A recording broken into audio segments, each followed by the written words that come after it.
ಹಂಗಾಗಿ ಇವತ್ತು ಕೇವಲ ವಾಲ್ಮೀಕಿ ಪುತ್ಥಳಿ ವಿಚಾರದಲ್ಲಿ ಇವತ್ತು ರಾಜಕಾರಣವನ್ನು ಮಾಡಕ್ಕೆ ಹೊಂಟಾರ.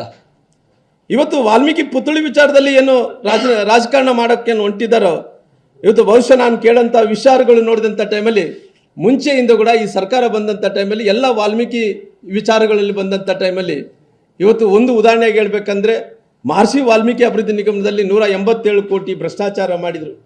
ಮೊದಲನೇದು. ಎರಡನೇ ತಪ್ಪು ಏನು ಮಾಡಿದರು, ಇಲ್ಲಿ ತನಕ ಇದೆ 187 ಕೋಟಿ ರೂಪಾಯಿ ವಾಪಸ್ ಕೂಡ ಕಟ್ಟಿಲ್ಲ. ಇವತ್ತು ಕೇವಲ ಮಂತ್ರಿಗಳನ್ನ ನಾಗೇಂದ್ರವ್ರನ್ನ ರಾಜೀನಾಮೆ ತೊಗೊಂಡ್ರೆ ರಾಜೀನಾಮೆ ಬಿಟ್ಟರೆ ಬೇರೆ ಏನು ಮಾಡ್ಲಿಕ್ಕಾಗಲಿಲ್ಲ. ಇವತ್ತು ಅದೇ ರೀತಿಯಲ್ಲಿ ಕೂಡ ನಾವು ನೋಡ್ತಾ ಇದ್ವಿ. ಇವತ್ತು ನಾಗೇಂದ್ರವ್ರು ತಪ್ಪು ಮಾಡಿದಾರೆ, ರಾಜೀನಾಮೆ ತೊಗೊಂಡಿದ್ರ. ಅದೇ ರೀತಿಯಲ್ಲಿ ನಮ್ಮ ಇವರು ರಾಜಣ್ಣವರು ಏನು ತಪ್ಪು ಮಾಡಲಿದ್ರೆ ಕೂಡ ಅವರಂತ ಭ್ರಷ್ಟಾಚಾರ ಮಾಡಿದ್ರು, ಜೈಲಿಗೆ ಹೋದ್ರು. ಇವತ್ತು ಅವ್ರ ಇಲಾಖೆಯಲ್ಲಿ ಏನು ಭ್ರಷ್ಟಾಚಾರ ಮಾಡ್ಲಿಕ್ಕೆ ಅವಕಾಶನೇ ಇಲ್ಲ, ಏನು ಕೋಆಪರೇಟಿವ್ ಅಲ್ಲಿ. ಇವತ್ತು ರಾಜಣ್ಣವ್ರನ್ನ ಇಲ್ಲಿ ತನಕ ಇದೆ ಕ್ಲಾರಿಫಿಕೇಶನ್ ಕೊಟ್ಟಿಲ್ಲ. ಅವ್ರು ರಾಜೀನಾಮೆ ತೊಗೊಂಡ್ರಿ, ರಾಜೀನಾಮೆ ತೊಗೊಂಡ ನಂತರ ಎದಕ್ಕೋಸ್ಕರವಾಗಿ ರಾಜೀನಾಮೆ ತೊಗೊಂಡಿವಿ ಅಂದ್ರೆ ಇಲ್ಲಿ ತನಕ ಕೂಡ ಕ್ಲಾರಿಫಿಕೇಶನ್ ಸಿಕ್ಕಿಲ್ಲ. ನಿಮ್ಮ ಹೈಕಮಾಂಡಿಗೆ ಕ್ಲಾರಿಫಿಕೇಶನ್ ಕೊಟ್ಟಿಲ್ಲ, ಯಾರು ಕೂಡ ಕ್ಲಾರಿಫಿಕೇಶನ್ ಕೊಟ್ಟಿಲ್ಲ. ಆದರೆ ನಾನು ಸರ್ಕಾರಕ್ಕೆ ಒತ್ತಾಯನ ಮಾಡ್ತಾ ಇದ್ದೀನಿ. ಇಷ್ಟೊಂದು ದೊಡ್ಡ ಇವತ್ತು ಗಲಭೆ ಆದಂಥ ಟೈಮಲ್ಲಿ ಇವತ್ತು ಯಾರು ಕೂಡ ನೀವು ಯಾರನ್ನ ಅರೆಸ್ಟ್ ಮಾಡಬೇಕಾಯ್ತು, ಶಾಸಕರನ್ನ ಆದಿ ಹಿಡ್ಕೊಂಡು ಇಷ್ಟೊಂದು ಒಂದು ಕೊಲೆ ಆದರೆ ಕೂಡ ಇಲ್ಲಿ ತನಕ ಕೂಡ ಕಾದ್ಕೊಂಡು ಕುಂತೀರಿ ಅಂದ್ರಿಗಿನ ಖಂಡಿತವಾಗಿ ನಾನು ಮುಖ್ಯಮಂತ್ರಿಗಳು, ನಾನು ಪದೇ ನೆನಪು ಮಾಡಿಕೊಡ್ತೀನಿ.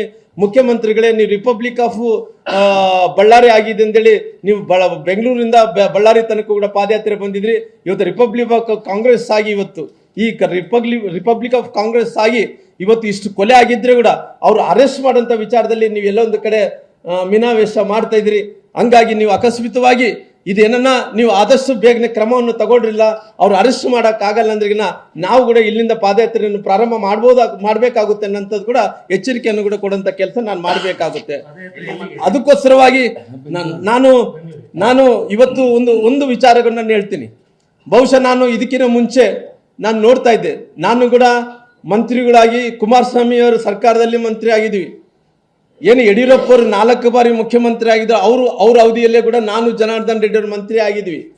ನಂತರ ಬೊಮ್ಮಾಯಿಯವರ ಅವಧಿಯಲ್ಲಿ ಕೂಡ ನಾನು ಮಂತ್ರಿ ಆಗಿ ಕೆಲಸ ಮಾಡಿದ್ದೀನಿ. ನಮ್ಮ ಜಗದೀಶ್ ಶೆಟ್ಟರ್ ಅವರ ಅವಧಿಯಲ್ಲಿ ಕೂಡ ಅವರು ಮಂತ್ರಿ ಆಗಿ ಕೆಲಸ ಮಾಡಿದ್ವಿ. ನಮ್ಗೆ ಅಷ್ಟು ಅನುಭವ ಇದೆ. ಯಾಕಂದ್ರೆ ಇವತ್ತು ನಾನು ನೋಡೋಂಥ ಟೈಮಲ್ಲಿ ಈ ಪೆಟ್ರೋಲ್ ಬಾಂಬ್ಗಳು ಇವೆಲ್ಲ ನೋಡಿದಂಥ ಟೈಮಲ್ಲಿ ನನಗೆ ನೆನಪು ಬರ್ತಾ ಇರೋಂಥ ವಿಚಾರ ಏನಂದರೆ KG ಹಳ್ಳಿ DG ಹಳ್ಳಿ. ಈ KG ಹಳ್ಳಿ DG ಹಳ್ಳಿ ಗಲಭೆ ಪ್ರಕರಣ ನೋಡಿದಂಥ ಟೈಮಲ್ಲಿ ಅವತ್ತಿನ ಶಾಸಕರಾದ ಪುಲಕೇಶಿ ನಗರದ ಶಾಸಕರಾದಂಥ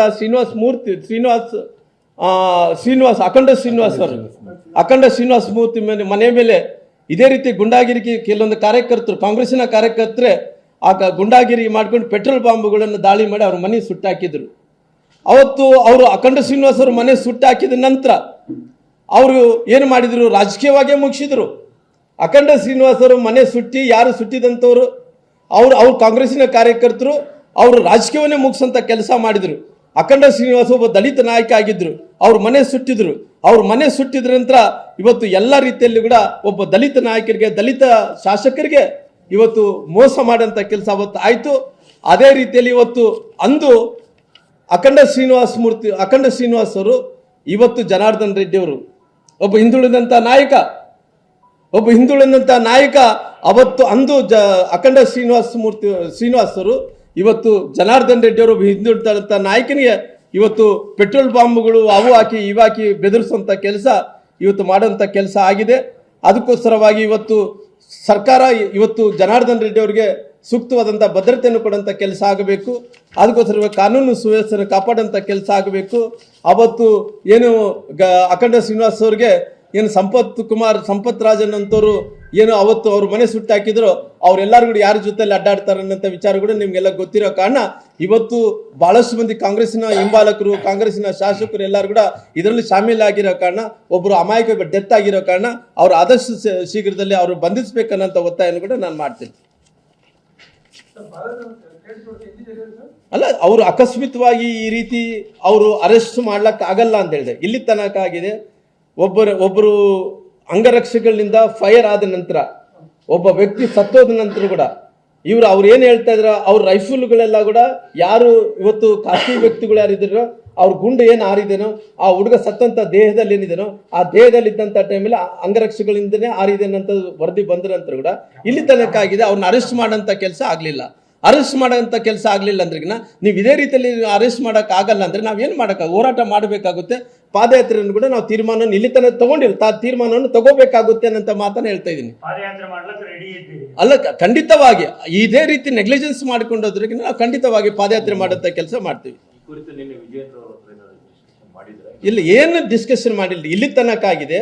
ನಾವು ಅವ್ರಿಗೆ ನನಗೆ ಬಂದಂಥ ಪ್ರಾಥಮಿಕ ವರದಿ ಏನಿದೆನೋ, ಪ್ರಾಥಮಿಕ ಇನ್ಫಾರ್ಮೇಶನ್ ಏನಿದೆನೋ, ಅವ್ರನ್ನ ಗನ್ಮ್ಯಾನ್ಗಳು ಏನಿದಾರೋ, ಯಾರು ಇವತ್ತು ಗುಂಡು ಆರಿಸಿ ಯಾರೋ ಒಬ್ಬ ಹುಡುಗ ಸತ್ತೋಗಿದಾನೋ, ಆ ಹುಡುಗ ಆರಿಸಿದಂಥ ಹುಡುಗ ಸತ್ತ ಮೇಲೆ ಕೂಡ ಇಲ್ಲಿ ತನಕ ಇದೆ, ಅವ್ನ ಅರೆಸ್ಟ್ ಮಾಡಿಲ್ಲ. ಅರೆಸ್ಟ್ ಯಾಕೆ ಮಾಡಿಲ್ಲ ಅಂತ ಅವ್ರು ಸಿಕ್ಕಿಲ್ಲಂತೆ. ಇದೆಂಥದ್ದು ಇದು, ಅವ್ರು ಸಿಕ್ಕಿಲ್ಲ ಅನ್ನೋಂಥದ್ದು ಏನೋದು.